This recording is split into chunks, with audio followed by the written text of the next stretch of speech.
आप सुन रहे हैं अनुराग कुमार जीनियस की लिखी किताब आई लव हेट स्टोरी मेरे यानी कृतिका के साथ ओनली ऑन बुक ऑडियो। तुम आज कॉलेज क्यों नहीं आए? दीक्षा ने सामने बैठे हैंडसम लड़के से नाराजगी भरे स्वर में कहा। वो दरअसल पापा की तबीयत अचानक खराब हो गई थी, उन्हें हॉस्पिटल लेके जाना पड़ा। अक्षय ने सफाई की। ओह, अक्षय 21 वर्षीय सजीला लड़का था। अभी उसकी दाढ़ी मूछें भी ठीक से नहीं निकली थी। उसके घुंघराले बाल थे, सूरत सांवली पर छवि मनमोहक थी। कद सामान्य ही था, फिटनेस बढ़िया थी। डोले हाई फाई नहीं थे पर आकर्षक थे। सीना भी बढ़िया उभारदार था। माथे पर दोनों भवों के बीच लंबा पर छोटा पतला लाल अबीर का टीका लगाता था, जो उसकी सुंदरता को चार चांद लगा देता था। दोनों इस घड़ी एक खूबसूरत रेस्टोरेंट में बैठे थे। दीक्षा जब कॉलेज की कैंटीन में थी तब अक्षय ने ही उसे फोन करके रेस्टोरेंट में बुलाया था। दोनों ही एक ही क्लास में पढ़ते थे, क्लासमेट थे। उनका प्यार भी नया नया ही था, जिसके बारे में ज्यादा किसी को कुछ पता नहीं था। तुम्हें पता है, जब तुम कॉलेज नहीं आते तो मेरा मन भी वहां नहीं लगता। ऐसा घर पे भी होता है, बल्कि हर जगह होता है। मेरा मन बस तुम ही में रमता है। आंखें बस तुम ही को खोजती रहती हैं। रात को आंखें बंद करूं तो तुम ही नजर आते हो। मेरा तो सुख, चैन, नींद, भूख, प्यास सब छिन गई। अक्षय मुस्कुराया, बोला, मेरा भी ऐसा ही हाल है। शायद प्यार मोहब्बत में ये सभी होता है। हाँ, शायद मैंने भी ऐसा ही सुना है। आधे घंटे प्यार मोहब्बत की बातें करने के बाद वे रेस्टोरेंट से बाहर निकले।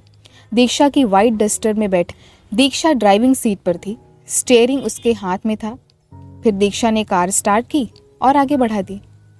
दीक्षा अक्सर कार से अकेले ही जाती थी, ड्राइवर के साथ बहुत कम ही जाती थी। हर बात में उसकी जिद चलती थी।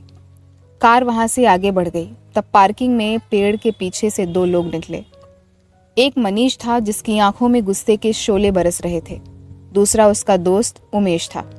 दोनों कार की आंखों से ओझल होने तक उसे ताकते रहे। अब तो अपनी आंखों से देख लिया ना कि अभी भी कुछ डाउट है? उमेश ने कहा। मैंने तुम्हें जब बताया था कि दीक्षा अक्षय से प्यार करती है तो तुमने माना नहीं, मुझसे लड़ने लगे थे। मनीष दांत पीस रहा था। दीक्षा ने तुम्हारे प्यार को अक्षय की वजह से ही ठुकराया है। मेरे ख्याल से तुझे दीक्षा को भूल जाना चाहिए। वह कितनी जिद्दी है, सब जानते हैं। वो तेरे प्यार को कभी स्वीकार नहीं करेगी। मनीष चुप रहा, पर उसके दिमाग में जरूर कुछ अटपटा चल रहा था। मुझे यहीं ड्रॉप कर दो, यहाँ से मैं टैक्सी पकड़कर चला जाऊंगा। कार में आगे दीक्षा की बगल वाली सीट पर बैठे अक्षय ने कहा। कार गोविंदपुरम मार्केट के नजदीक पहुंच रही थी। अभी वे भीड़ भाड़ वाली जगह से दूर थे। नहीं, आज यहाँ नहीं रुकेगी। दीक्षा ने नजरें विंडस्क्रीन पर जमाए हुए उससे कहा। अरे क्यों? अक्षय ने चौंक कर उसकी तरफ देखा। फिर कहाँ रुकेगी? घर पर। घर पर? किसके? मेरे। क्या? वह उछल पड़ा। नहीं, ऐसा गजब मत करना प्लीज। क्यों? मैं तुम्हारे घर पर क्या करने चलूंगा? डैड से मिलना है, वे तुमसे मिलकर बहुत खुश होंगे। मुझे तो ये बात सोचकर ही डर लगता है। अक्षय एक मिडिल क्लास फैमिली से ताल्लुक रखता था और राजनगर में राधा मोहन की क्या हैसियत थी वो अच्छी तरह जानता था। उसके डर की यही वजह थी। मैं तुम्हें शेर से मिलाने नहीं ले जा रही। शेर से मिलाने ले जाती तो कोई बात नहीं थी। मेरे डैड शेर से भी ज्यादा खतरनाक हैं। दीक्षा मुस्कुराई। अक्षय को कुछ नहीं सूझा कि वो क्या कहे। डर वर की कोई बात नहीं। डैड से मिलोगे तो तुम्हें भी अच्छा लगेगा। फिर एक ना एक दिन तो उनसे मिलना ही पड़ेगा। दीक्षा ने शरारत में आंखें चौड़ी की। कार बंगले के पोर्च में पहुंचकर रुकी। पहले दीक्षा उतरी, फिर अक्षय उतरा। उसका दिल न जाने क्यों रोज से कुछ ज्यादा रफ्तार में धड़क रहा था। दीक्षा उसकी मनोदशा समझ रही थी, इसीलिए कार का चक्कर काट कर उसके नजदीक पहुंची और उसका हाथ पकड़कर बोली, आओ। और उसका हाथ पकड़कर बंगले के मुख्य द्वार की ओर बढ़ गई। अंदर भव्य ड्राइंग रूम में जब वे पहुंचे तो अक्षय को लगा वह किसी महल में आ गया हो। घूम घूम कर चारों तरफ देखने लगा हैरानी से। दीक्षा पास खड़ी मंद मंद मुस्कुरा रही थी। बड़ी देर कर दी बेटी आने में। दोनों आवाज की दिशा में पलटे। लकड़ी की बनी शानदार सीढ़ियों पर राधा मोहन खड़ा नजर आया। अक्षय की तो घिंगी बन गई थी, जबकि दीक्षा निडरता से उनकी ओर बढ़ते हुए बोली, वो मैं बताना भूल गई डैड कि मुझे। नेवर माइंड, राधा मोहन ने बीच में ही कहा। वो जानता था कि दीक्षा का मिजाज कैसा है। वो अक्सर ऐसी मिस्टेक्स करती रहती। उसे इस बात की जरा भी परवाह नहीं होती थी कि उसके इस बिगड़े रवैये का उसके बाप पर क्या असर पड़ता है। राधा मोहन ठक ठक छड़ी टेकते हुए सीढ़ियां उतरकर नीचे आ गया। कुछ दिनों से पीठ में घुटनों में प्रॉब्लम रहने लगी थी, इसलिए उसे छड़ी का सहारा लेना पड़ता था कभी कभी। जब वह नीचे आ गया तो दीक्षा ने अक्षय का परिचय कराया उससे। अक्षय की घबराहट बढ़ने लगी थी, फिर भी उसने घबराहट पर काबू करने की कोशिश करते हुए हाथ जोड़कर प्रणाम किया। दीक्षा ने अक्षय को अपना क्लासमेट बताया था। अक्षय को इसी बात से बड़ा सहारा मिला था खुद को संभालने में। दीक्षा अगर उन दोनों के प्यार के बारे में बता देती तो पता नहीं क्या होता। वो क्या कहता, क्या करता, उसे कोई अनुमान नहीं था, क्योंकि अपने और दीक्षा के स्टेटस के बारे में वो भली भांति जानता था। स्टेटस के मामले में वो और दीक्षा नदी के दो छोर या धरती आसमान की तरह थे। आप दोनों बैठो, बातें करो, मैं नाश्ता भिजवाती हूँ, दीक्षा ने कहा और अंदर की तरफ बढ़ गई। राधा मोहन को बड़ी हैरत हुई। पहली बार दीक्षा ने समझदारी की बात की थी, वरना जैसा उसका नेचर था उसे ऐसी किसी भी समझदारी से कोई वास्ता ही नहीं था। राधा मोहन सोच भरी मुद्रा में सोफे पर बैठा था। अक्षय अभी भी खड़ा था। तुम भी बैठो बेटा, राधा मोहन ने कहा तो अक्षय झिझकते हुए उसके सामने पड़े सोफे पर बैठ गया। तो तुम दीक्षा के क्लासमेट हो? राधा मोहन ने उस पर नजरें गड़ाते हुए बोला। जी जी, हम दोनों एक ही क्लास में पढ़ते हैं, अक्षय ने घबराए स्वर में कहा। क्लासमेट का मतलब मुझे पता है भाई। अक्षय झेंप गया। फिर जो राधा मोहन पूछता, अक्षय उसका उत्तर केवल हाँ या नहीं देता। फिर बीच में नौकर जलपान रख गया। दीक्षा भी कपड़े बदल कर वहां आकर डैड के बगल बैठ गई। अक्षय शुरू से ही असहज महसूस कर रहा था, सो शीघ्र ही रुखसत हो गया। दीक्षा उसे दरवाजे तक छोड़ने आई। अगले दिन अक्षय दोपहर के वक्त कॉलेज की कैंटीन में बैठा था, विचारमग्न। उसका पीरियड खाली था, तभी वहां मनीष आधम का।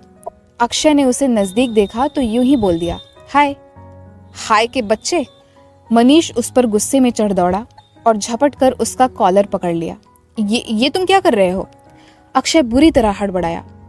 तेरे सर से प्यार का भूत निकाल रहा हूं साले, मनीष गुर्राया और अक्षय को घूंसों पर धर लिया। डिशुम डिशुम होने लगी। मनीष अक्षय से काफी बलिष्ठ था। उसके एक ही मुक्के में वह दूर कुर्सियों पर जा गिरा। जब तक वो संभलता तब तक मनीष पगलाए सांड की भांति उसके सर पर पहुंच चुका था। उसने इस बार लात चलाई। अक्षय पेट पकड़कर वहीं दोहरा हो गया, पर मनीष नहीं रुका। वह उस पर घूंसे बरसाने लगा। उन दोनों की उठापटक से कैंटीन का माहौल खराब हो गया। अफरा तफरी मच गई। तू मेरे रास्ते से हट जा, वरना बहुत पछताएगा। घायल अक्षय की गर्दन दोनों हाथों से पकड़कर मनीष जहर बुझे स्वर में बोला, दीक्षा सिर्फ मेरी है, मेरा प्यार है वो। कोई उसे मुझसे छीनने की कोशिश करेगा तो मरेगा। वो मुझसे प्यार करती है, अक्षय पहली बार निडरता से कह पाया। तेरी औकात नहीं है उससे प्यार करने की, वो सिर्फ मेरी है, मेरी। मनीष गुस्से में घायल अक्षय की गर्दन दबाने लगा मार ही डालने का इरादा है। अक्षय को छोड़ दो मनीष। अभी वहां दौड़ते हुए दीक्षा आई और गुर्रा कर बोली। उसे किसी ने खबर कर दी थी शायद। वह बहुत गुस्से में लग रही थी, पर मनीष पर तो मानो भूत सवार था। वह अक्षय को छोड़ने वाले मूड में नहीं लग रहा था।